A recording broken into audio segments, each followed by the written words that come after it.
Lyra pressed herself against the cold metal wall of the ventilation shaft, watching the humans below through the grate. Her pearl-white scales caught the dim light as she shifted, making her pull the ragged cloak tighter around her shoulders. The cargo bay was busy today. Workers moved containers, checked inventory lists, and laughed with each other like they had nothing to fear in the universe. She hated how comfortable they seemed, how easy their lives appeared. 19 years old by human counting, and Lyra had spent the last 8 of those years hiding, running, surviving in the spaces between normal life where nobody looked too closely. The scars on her back where her wings connected to her spine still ached when the station's artificial weather turned cold. Reminders of the day human mercenaries had raided her family's colony, killed her parents, and taken their scales to sell on black markets across the galaxy. Dragon scales were worth more than most people earned in a lifetime. Beautiful, durable, and rare enough that collectors paid fortunes for them. Her mother's scales had been deep emerald. Her father's had shimmered like bronze in sunlight. Both of them died protecting her, giving her time to run and hide in a cargo ship that eventually brought her here to Waypoint 7. This space station was neither the best nor worst place in known space. It existed as a trading hub where dozens of species met to exchange goods, information, and stories. The station administrator was fair, the security was reasonable, and most importantly, there were enough dark corners and forgotten maintenance tunnels for someone like Lyra to disappear into. She did repair work to survive. Good with her hands and better with technology, Lyra fixed broken equipment that others left behind. She never met her clients face to face. Instead, she used a dead drop system in the lower levels. People left broken items with payment in credits or food. She fixed them and returned them the same way. Some people tried to find her, curious about their mysterious repair worker, but she always moved before they got close. Trust was a luxury she could not afford. Every human face reminded her of the mercenaries. Every loud voice made her flinch. Every unexpected sound sent her scrambling for the nearest exit. But today, something different happened. Lyra was making her way through the maintenance passages when she heard voices in an adjacent corridor. She froze, ready to retreat, but something in the tone made her pause, not the usual chatter of workers or the harsh commands of security. This was something else. Through a crack in the wall panel, she saw 2 men. One wore a security uniform and looked impatient. The other was clearly exhausted, dark circles under his eyes and grease stains on his work clothes. He held a small child against his chest. The girl was maybe 4 years old, asleep with her thumb in her mouth. "I am telling you there has to be someone," the tired man said. His voice carried desperation. "I will pay whatever rate they want." "Mr. Reed, I already told you," the security officer replied. "Every child care center on this station has rejected your application. Your daughter has been flagged as a behavioral risk." "She is 4 years old. She is not a risk, she is traumatized. She bit 3 caregivers last month, drew blood from 2 of them. The centers have liability concerns." Daniel Reed, that was his name apparently, shifted his daughter's weight in his arms. "She is scared. She does not understand that people are trying to help. After her mother died, after the accident, she just needs someone patient enough to understand." "That is not my department," the officer said. "I am just telling you what the centers told me. Find private care or find a new job that lets you watch her yourself. I am already working double shifts to pay off medical debts. If I lose this job, we get deported to a labor colony. Do you know what happens to a 4-year-old in a labor colony?" The officer shrugged and walked away. Daniel stood there for a long moment, his shoulders sagging. He pressed his face against his daughter's hair, and Lyra saw his lips move in what might have been a prayer or just whispered promises he did not know how to keep. Something twisted in Lyra's chest. Recognition, maybe. She knew what it felt like to be that desperate and that helpless. She knew what it was to have the entire universe turn its back while you struggled to protect someone you loved. Her father had held her the same way the night the mercenaries came. Protective, desperate, willing to do anything to keep her safe. Daniel started walking toward the lifts, still carrying his daughter. Lyra watched until they disappeared from sight. Then she returned to her hiding spot in the ventilation system, trying to forget what she had seen. But that night, alone in her small space with nothing but old repair manuals and salvaged food, she could not stop thinking about the man's face. The way he held his child like she was the only thing in the universe that mattered. The next morning, when Lyra went to check her usual dead drop location, she found something unexpected. Not broken equipment or payment, but a handwritten note slipped under the hatch where she collected jobs. The handwriting was careful and clear, like someone had taken time to make sure every word was readable. I know you are there, I know you are listening, I know you are afraid. My daughter is afraid too. Every stranger is a threat to her, every new place is dangerous, every voice is too loud. She bites because she does not know any other way to make the fear stop. Maybe you understand that better than anyone else on this station. Maybe that is why you would be the only one who could help her. I'm not asking you to trust me. I'm asking you to consider that we might need someone who knows what fear tastes like. Cargo Bay 7, midnight. If you come alone, I will have Lily with me. If you do not come, I will understand. Daniel Reed. Lyra read the note 3 times. Her hands shook slightly, making the paper rustle. How did he know she was there? How did he know where to leave this message? Had she been careless? Was this a trap? But something about the words rang true. Not the polished speech of someone trying to manipulate, but the raw honesty of someone with no options left. She burned the note, as she burned all evidence of her existence. But the words stayed in her mind all day, repeating themselves while she worked on a broken environmental regulator. Maybe you understand that better than anyone else on this station. She did understand. That was the problem, she understood too well. For 3 days, Lyra debated with herself.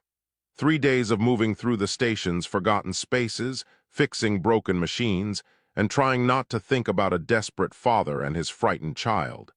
But thinking was all she did. She found herself taking routes that passed near the cargo operations area. Not following them exactly, just being in places where she might catch a glimpse. She told herself it was caution, making sure this Daniel Reed was who he claimed to be and not some hunter using a child as bait. What she saw made the decision harder, not easier. Daniel worked in the cargo loading bays, operating heavy machinery that moved shipping containers between docked vessels and storage areas. Brutal work that required focus and strength. He did 12-hour shifts, sometimes longer. And through it all, his daughter stayed nearby. The station allowed it because there was nowhere else for her to go. Lily Reed sat in a corner of the loading bay with a tablet and some toys, supposedly entertaining herself while her father worked. But Lyra could see the truth from her hidden vantage point in the upper scaffolding. The girl was terrified. Every loud noise made her flinch. Every time someone walked near her corner, she pressed herself against the wall. When workers tried to speak to her kindly, she showed her teeth and made sounds like a cornered animal. Twice during Lyra's observations, Lily had complete breakdowns, screaming, thrashing, trying to run toward her father. Both times, Daniel had to stop working to calm her down. Both times, his supervisor looked angry. The other workers talked about them when Daniel was out of earshot. Poor kid, losing her mother like that. Trapped in that shuttle wreckage for hours before rescue found them. Miracle she survived. Not much of a miracle if she is going to be broken for life. Reed better figure something out soon. Supervisor is looking for any excuse to fire him. On the 3rd night, Lyra made her decision. Not because she had overcome her fear of humans, not because she trusted Daniel Reed, but because she recognized something in Lily that she saw in herself every time she looked at her reflection. The look of someone who had learned the universe was full of teeth and claws, and survival meant never letting your guard down. She left a note at the same dead-drop location where Daniel had contacted her. Simple words. Cargo Bay 7, midnight, come alone with the child. Midnight came slowly. Lyra arrived 2 hours early, checking every corner of the cargo bay, every shadow, every possible ambush point. She found nothing suspicious, just empty space and the normal sounds of a station at night cycle. Daniel arrived exactly at midnight. No security escort, no hidden backup. Just a man carrying his sleeping daughter wrapped in a worn blanket. "I was not sure you would come," he said to the darkness. "I am here." Lyra kept her voice low, staying behind a stack of supply crates. "That does not mean I trust you." "Fair enough, I do not expect trust, I just need help." "Why me? You do not even know what I am." "I know you are good at staying hidden. I know you are good at fixing broken things. I know you have been watching us for 3 days." He smiled tiredly. "The ventilation grates in the loading bay are old. They rattle when someone moves in the shafts above them. Most people do not notice. But when you spend every day terrified that your daughter will do something that gets you both thrown off the station, you start paying attention to everything." Lyra felt exposed, even in shadow. "You could have reported me." "For what? Existing. I do not care who you are or why you hide. I care that my daughter needs someone who will not quit on her like everyone else has." "What makes you think I can help?" Daniel shifted Lily's weight in his arms. The girl stirred, making small, distressed sounds in her sleep. He gently patted her back until she settled. "You asked me why I will ask you something. Why did you come tonight? You could have ignored my note, could have moved to another part of the station and forgotten we exist. But you came. Why?" Lyra did not answer immediately.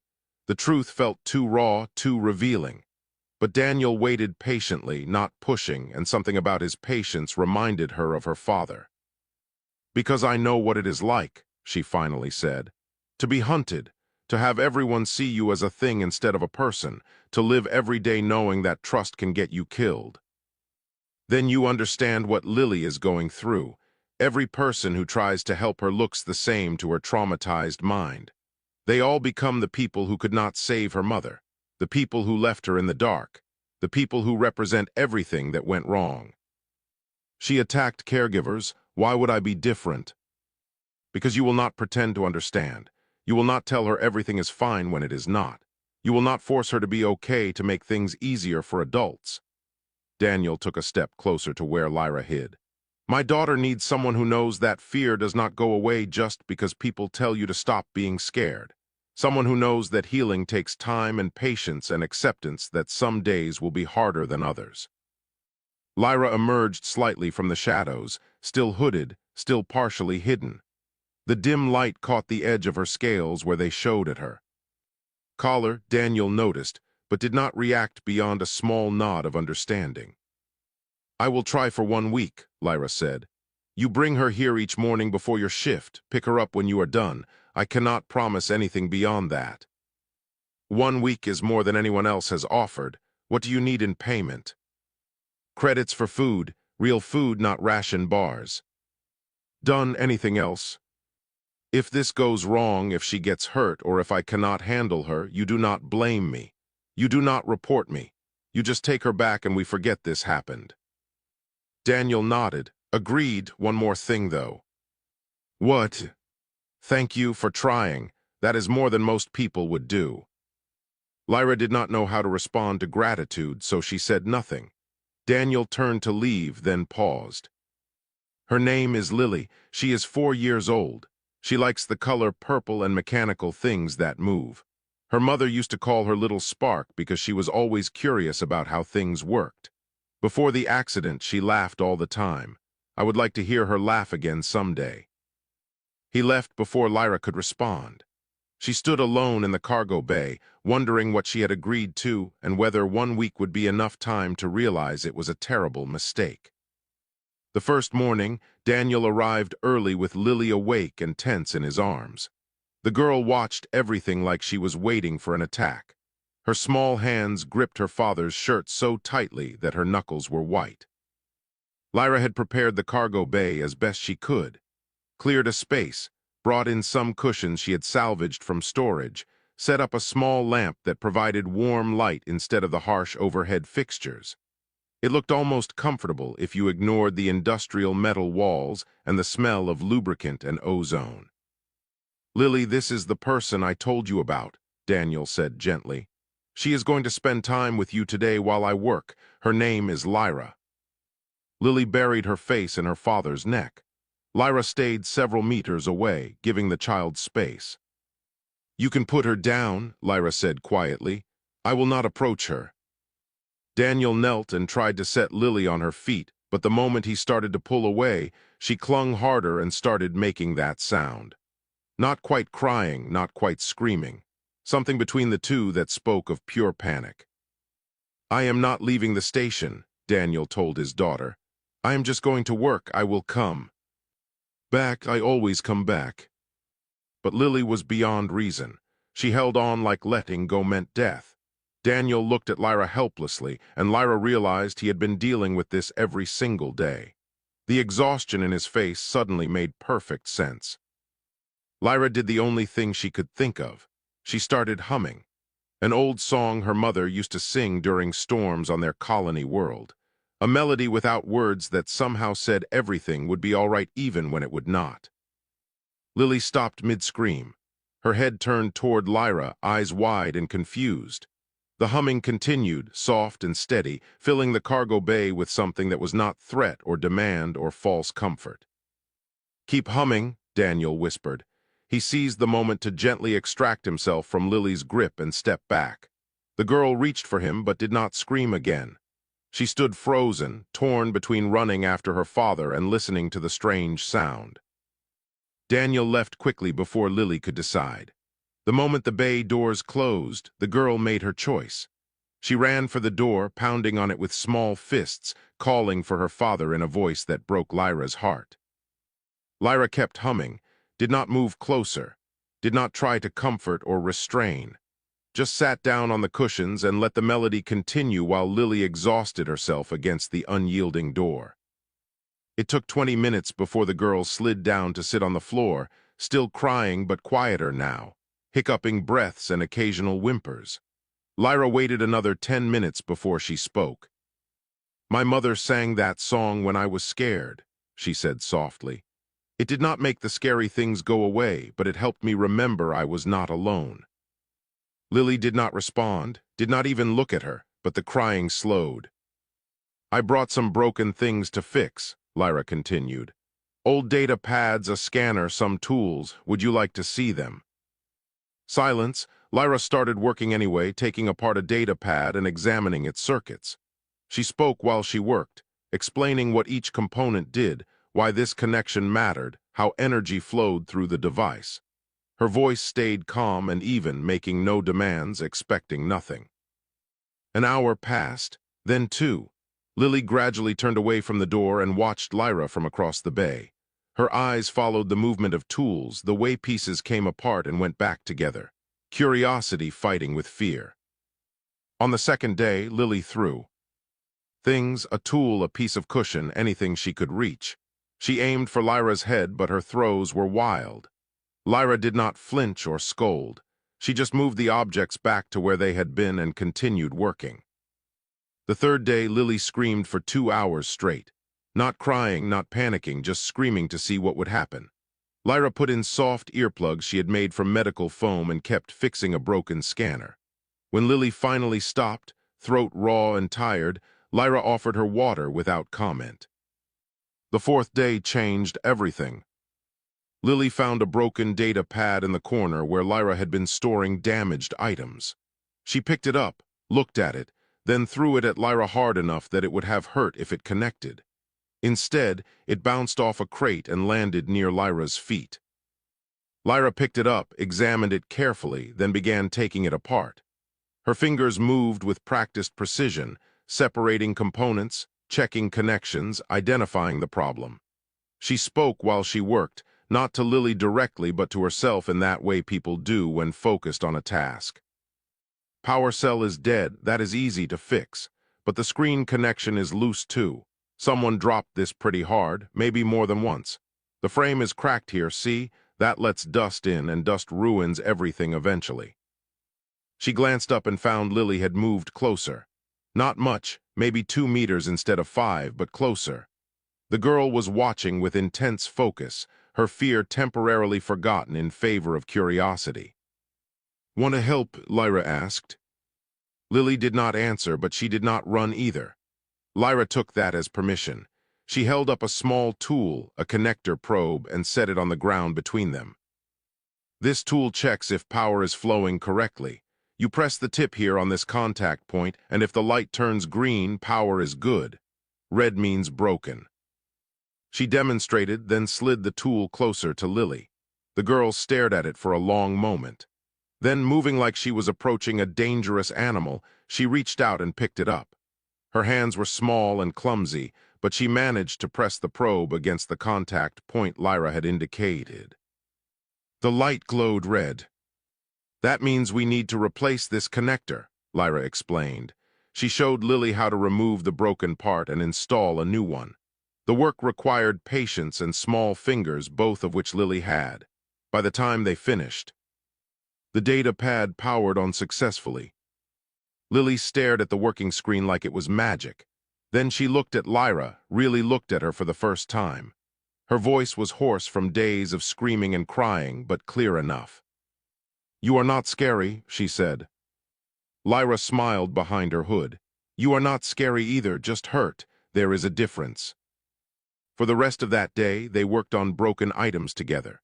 Lily's fear was still there. Lyra could see it in how she startled at sudden sounds, how she kept checking the door for her father's return. But between the moments of fear were moments of genuine interest. Questions about how things worked. Careful attempts to help with repairs. Small conversations that were not about trauma or loss but about circuits and power cells and why some materials conducted electricity better than others. When Daniel came to collect Lily that evening, he found his daughter holding Lyra's hand and explaining how they had fixed 3 data pads and a medical scanner. The shock on his face was worth every difficult hour of the previous 4 days. "See you tomorrow, Lily," Lyra said as the girl left with her father. "Tomorrow," Lily agreed, and for the first time since her mother died, she sounded like she might actually look forward to it. 3 weeks became a routine. Daniel dropped Lily off each morning, and the girl barely protested anymore. She had learned that her father always came back, that Lyra would be there waiting, and that the cargo bay was a safe place where nobody expected her to be anything except herself. Lyra found herself looking forward to the mornings. Lily asked endless questions about how things worked, why stars were different colors, what other planets looked like, how ships traveled faster than light. The girl's mind was sharp and hungry for knowledge, and teaching her felt natural in ways Lyra had not expected. She began to reveal more of herself. Let Lily see her scales properly in good light. Let her wings unfold during stretching exercises that kept them from cramping. Lily was fascinated but not afraid. She touched the scales gently and declared them prettier than opals, which made Lyra laugh for the first time in years. But the universe had a way of interrupting peace. Station security started asking questions. Who was accessing Cargo Bay 7 outside normal hours? Who had authorization codes for that section? The questions were routine at first, standard security sweeps, but they made Lyra nervous. Daniel brought the news one evening when picking up Lily. "Social Services wants to verify your situation," he said quietly while Lily gathered her things. "They want to confirm someone is actually caring for her and that the arrangement is legitimate." "I have no legal status here," Lyra said. "I am undocumented. If they investigate me, they will deport me."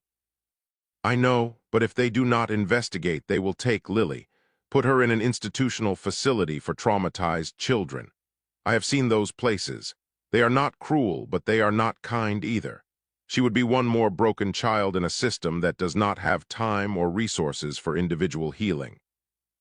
Lyra looked at Lily, who was showing her collection of fixed devices to herself, talking quietly about which ones she liked best. The girl had gained weight in the past weeks, smiled more, still startled at loud sounds and still had nightmares, but she was healing in the way damaged things heal when given time and patience. "What do they need?" Lyra asked. "An inspection. Someone from Social Services will come to verify the care arrangement. They will want to see you, talk to you, assess the environment." "And if I refuse?" "They take Lily tomorrow." That night, Lyra could not sleep. She paced her small hiding space, calculating risks, planning escape routes. 8 years of survival instinct screamed at her to run. Disappear into another station, another system, another life where nobody asked questions. But she kept thinking about Lily's laugh when they successfully repaired a complicated scanner. The way the girl held her hand when explaining things to her father. The trust in her eyes that had been so hard-won and so easily broken. She thought about her own mother who had died protecting her, about her father who had held off mercenaries long enough for her to escape. They had not run when things got dangerous. They had stood their ground for someone they loved. Lyra was not sure she loved Lily, not in the way parents loved children, but she cared, and maybe that was enough. The inspection happened 2 days later in Daniel's quarters, not a government office. Lyra had insisted on choosing the location, checking it thoroughly for hidden cameras, planning 3 different escape routes. Daniel agreed to everything without argument. Inspector Grace Morton arrived with a simple tablet and a tired expression. She was older, maybe 50s by human standards, with gray hair and eyes that had seen too much bureaucracy. She noticed Lyra's species immediately, her eyebrows rising slightly, but she made no comment beyond noting it in her report. "I am required to verify several things," Grace said, sitting down at Daniel's small table. "First, that childcare is being provided consistently. Second, that the environment is safe. Third, that the child is not being harmed or neglected. Can you describe a typical day with Lily?" Lyra described their routine. The repair work, the lessons, the questions Lily asked, the progress she was making. Grace typed notes, asked follow-up questions, and watched Lyra carefully. "Why are you doing this?" Grace asked finally. "Most people do not take on difficult childcare situations without strong incentive." "She needed someone who would not quit on her," Lyra said simply. "Everyone else did." Grace turned to Lily, who had been sitting quietly on her father's lap throughout the inspection. "Lily, can you tell me if you feel safe with Lyra?" Lily nodded seriously. "She does not make me pretend I am not scared. She is scared too sometimes. That makes it easier." Something shifted in Grace's expression. She was quiet for a long moment, then closed her tablet. "I am going to approve this arrangement. Officially, Lyra will be listed as a private contractor providing specialized childcare services. Daniel will need to file monthly updates on Lily's progress, and I will conduct quarterly reviews." "That is it?" Daniel asked, surprised. "That is it for me, however." Grace paused, choosing her words carefully. "Director Patel has been asking questions about undocumented residents. He has certain views about non-humans on this station. If he learns about this arrangement, he will make trouble. I cannot protect you from him, only from my department." She stood to leave, then stopped at the door. "I lost a daughter years ago. Illness, nothing anyone could prevent, but I learned that sometimes the best care does not come in traditional forms. Sometimes it comes from someone who understands pain because they have lived it themselves." She looked at Lyra. "Take care of her. She is lucky to have you." After Grace left, Daniel let out a breath he seemed to have been holding for hours. "We made it. Official approval. You can stay." But Lyra felt uneasy. Director Patel was a name she had heard before. He ran security operations and had a reputation for harsh enforcement against anyone he considered undesirable. If he started investigating her, approval from social services would not matter. Over the next week, her fears proved justified. Daniel received an official notice: unauthorized alien residence. They had 48 hours to provide documentation proving Lyra's legal status, or she would be deported. Daniel spent those hours calling every contact he had, trying to find a legal solution. But Lyra had been undocumented for 8 years. There was no quick paperwork that could fix that. The night before the deadline, Lyra prepared to run. Packed her few belongings, planned a route to the docking bays where she could stow away on an outbound freighter. It would mean starting over somewhere new, living in shadows again, but she had done it before.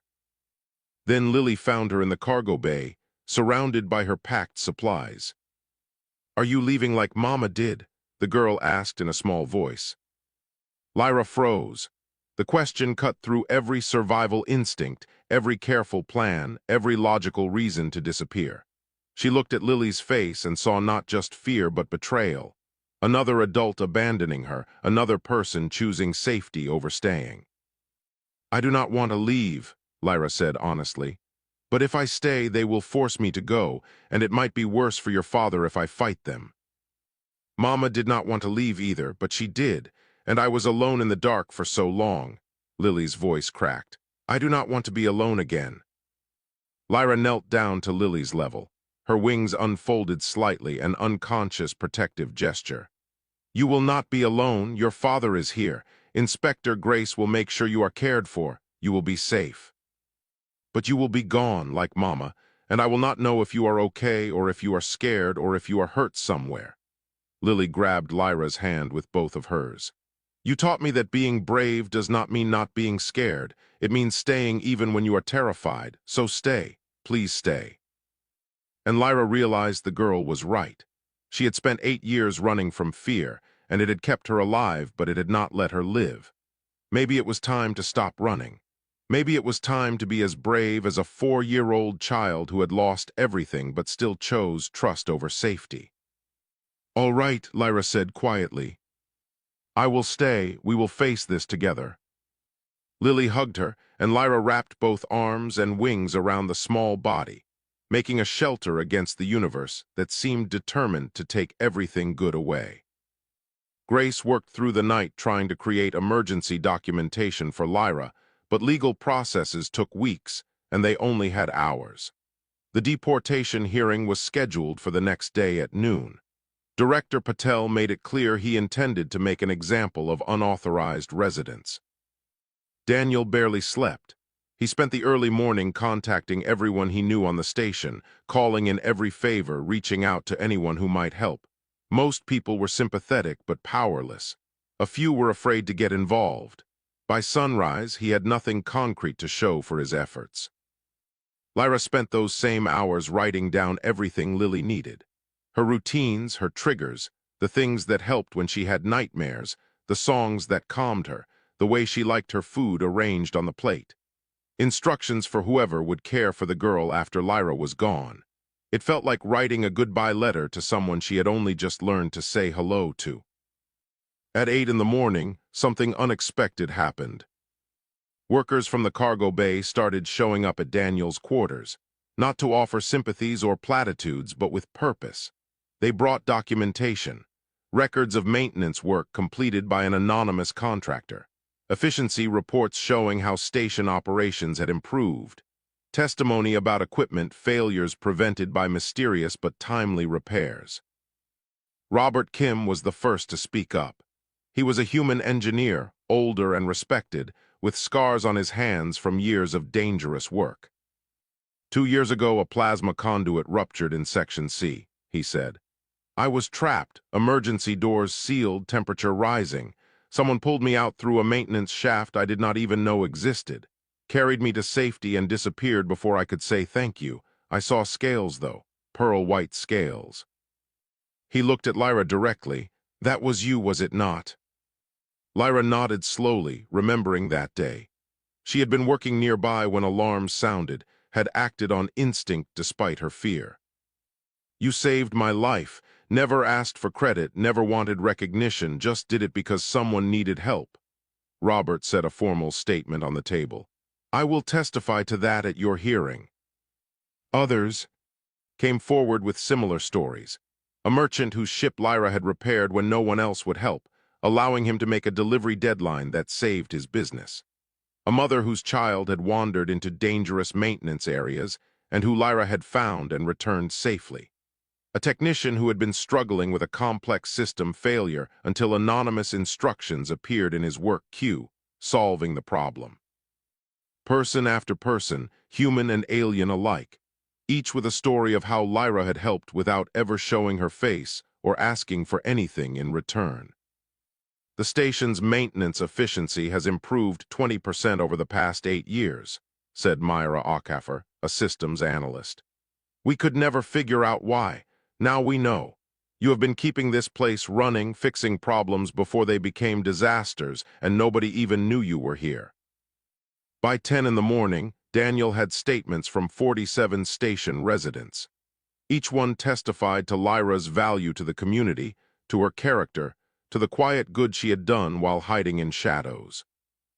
"This might actually work," Grace said, reviewing the documents. "We can argue you have been a beneficial presence, that deporting you harms station operations, that you have established community ties. It is not guaranteed, but it gives us a chance." The hearing room was small and formal, with Director Patel sitting behind a desk flanked by two other administrators. He was a thin man with cold eyes and a reputation for following regulations to the letter, especially when those regulations removed people he considered undesirable. "This is a straightforward case," Patel began.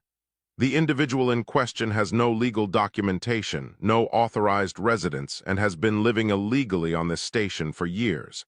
The law is clear. The law also allows for consideration of extraordinary circumstances," Grace countered.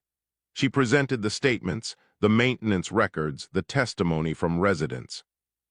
Patel barely glanced at them. Character witnesses are irrelevant. She broke the law by being here without authorization. That is the only fact that matters. If we deport everyone who provides value to this community just because paperwork was not filed correctly, we will lose more than we gain," Grace argued. "Rules exist for a reason. We cannot make exceptions based on sentiment." Daniel stood up. "Then let me present facts instead. Of sentiment, my daughter has severe trauma. Every authorized caregiver on this station failed to help her. Lyra succeeded. She is improving, learning, healing. If you deport Lyra, you send a message that this station values bureaucracy over the well-being of a 4-year-old child. Your daughter's situation, while unfortunate, does not override immigration law." "Actually, it might." One of the other administrators, an older woman named Ann Park, spoke up. "If we can establish that Lyra has been functioning as a station contractor, paying her way through services rendered, then the lack of formal documentation becomes a clerical error rather than criminal activity." Patel frowned. "She has not paid any station fees." "Incorrect." Grace pulled up financial records. "Every dead drop repair job paid a small percentage to station operations through the vendors who hired her. Not much individually, but over 8 years it adds up to legitimate contractor status." "That is a stretch of the definition. So is calling someone a criminal when they have been saving lives and maintaining critical infrastructure." Robert Kim stood from the observation area. "I am on the station's safety committee. I formally request we recognize Lyra's contributions and grant her emergency resident status pending proper documentation." Other people stood as well: the merchant whose business she saved, the mother whose child she found, the technician she helped. One by one, station residents rose to their feet in silent support. Patel looked at the room with clear frustration. "This is highly irregular." "So is having someone keep this station running for 8 years without anyone noticing," Ann Park said.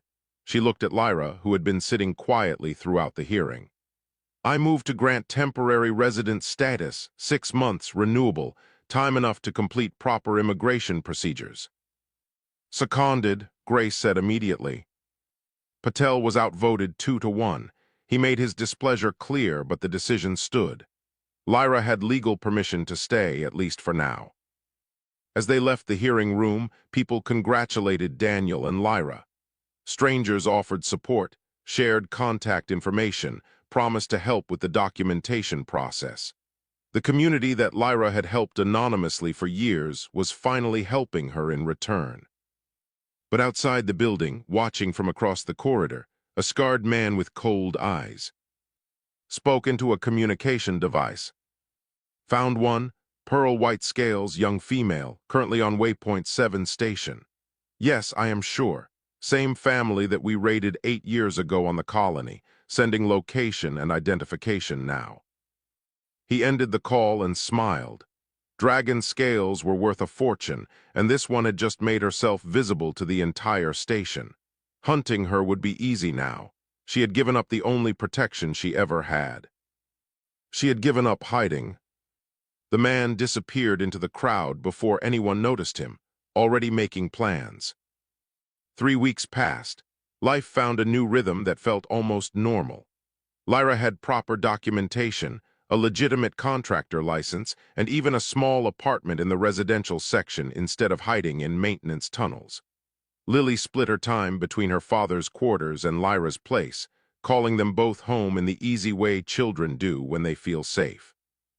The station community had embraced them. People smiled when they saw Lyra and Lily walking together. Shop owners gave them discounts. Other children were starting to approach Lily, curious about her friend with the pretty scales. Slowly, carefully, the girl was learning that the universe could be kind as well as cruel. Lyra worked openly now, taking repair contracts through official channels. She was good at her job and people knew it. Her schedule filled up weeks in advance. Daniel reduced his shift since money was less tight with 2 incomes. He looked less exhausted, smiled more often, talked about maybe taking a vacation someday. It felt too good to last, and Lyra was right. The attack came late at night when Lyra was alone in her apartment. She woke to sounds outside her door. Not the normal sounds of neighbors or maintenance, but careful, purposeful sounds. People trying to be quiet and failing. Her old instincts kicked in immediately. She grabbed her emergency bag, always packed, and moved toward the ventilation shaft that she had made sure connected to her apartment. 8 years of paranoia paying off. But then she heard them trying to override the door locks. Heard them talking about where the dragon girl might run. Heard them mention that they had been watching her patterns for 2 weeks and knew all her usual exits. They had planned this carefully. If she ran, they would catch her in the corridors. If she fought, they would overpower her. 3 armed men against 1 unarmed. Female who weighed maybe 50 kilograms. The math was simple and brutal. Lyra triggered her emergency alert, a simple device that sent signals to both Daniel and Grace. Then she grabbed the heaviest tool she owned, a large wrench, and prepared to fight anyway, because running meant leading them toward the residential areas where Lily and Daniel slept. Running meant putting others in danger. The door burst open. 3 men, 2 human and 1 alien species she did not recognize, all wearing body armor, carrying weapons designed to stun but not kill. They wanted her alive. Scales were worth more when harvested fresh. The lead man smiled, and Lyra recognized him. The scarred face from her nightmares. The mercenary who had killed her mother 8 years ago. "Hello again, little dragon," he said. "You have grown. Those scales will fetch an excellent price." Lyra threw the wrench at his head. He ducked easily, laughing. She tried to run for the ventilation shaft, but one of the others grabbed her wing, pain exploding through the sensitive membrane. She screamed, more in rage than pain, and tried to fight. She managed to scratch one man's face, kick another in the knee, but they were professionals. They had hunted dragons before, knew how to avoid the sharp edges of scales, how to pin wings without breaking them, how to subdue without damaging valuable merchandise. Within minutes, Lyra was on the ground, hands bound, one of them holding a blade against her throat. "Easy money," the scarred man said. "We will harvest the scales here, leave the body in the disposal system, and be off station before anyone notices. Just another random violent." The apartment door, already broken, slammed open again. Daniel stood there, holding a cargo loader's control bar like a weapon. His face was set in an expression Lyra had never seen before, pure protective fury. "Get away from her," he said quietly. The mercenaries looked at him and laughed. "This does not concern you, human. Walk away." "I am not going anywhere." "Then you die too. Makes no difference to us." Daniel did not move.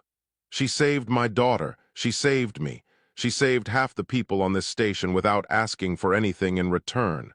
You want to hurt her, you go through me first." The scarred man sighed and nodded to one of his crew. "Kill him." But before the mercenary could move, Robert Kim appeared in the doorway, holding a welding torch. "I do not think so." Then Grace arrived, her security override codes already shutting down corridor access. "Station security is 2 minutes out. Leave now and you might escape. Stay and you will spend the next decade in prison." The mercenaries hesitated, calculating odds.